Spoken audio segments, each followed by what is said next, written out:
মরা লাশ ওই ক্যাম্পের ওই বাড়িতে আমরা পাইছি।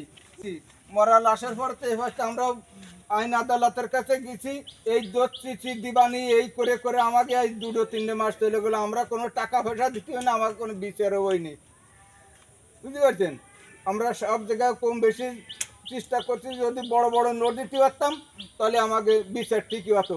আমরা নোটও দিতে পারিনি, আমাকে কোনো বিচারও হয়নি। যাদের আসামি করা ছিল তারা নাকি আপনাদের হুমকি দিচ্ছে? হ্যাঁ, ওই সময় হুমকি দিল, তারপরে আর কোনো ধরাধরি আর হয়নি। হুমকি দিচ্ছে তারা কারা, নামটা একটু বলেন। হচ্ছে কি ওই পাশে ওদের নাম সঠিক জানি না।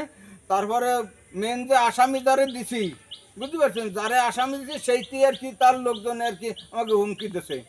শুনেন, আপনি যদি নাম বলতে ভয় পান আপনারা বিচার পাবেন না কোনোদিন। কে হুমকি দিয়েছে নাম বলেন। নাম না বললে তো মনে করেন তো সোহেল চৌধুরী, এই এদিকে নয় কাইলের একজনের নাম্বার আছে সোহেলের নাম সোহেল শিকদার। কি বলেছে আপনাকে? মানে কেস উঠাইছে, এইসব করতেছে, তোকে সব নিষ্পত্তি করে দেবে, হ্যান করবে ত্যান করবে, এই করে আমাকে হুমকি দিছে।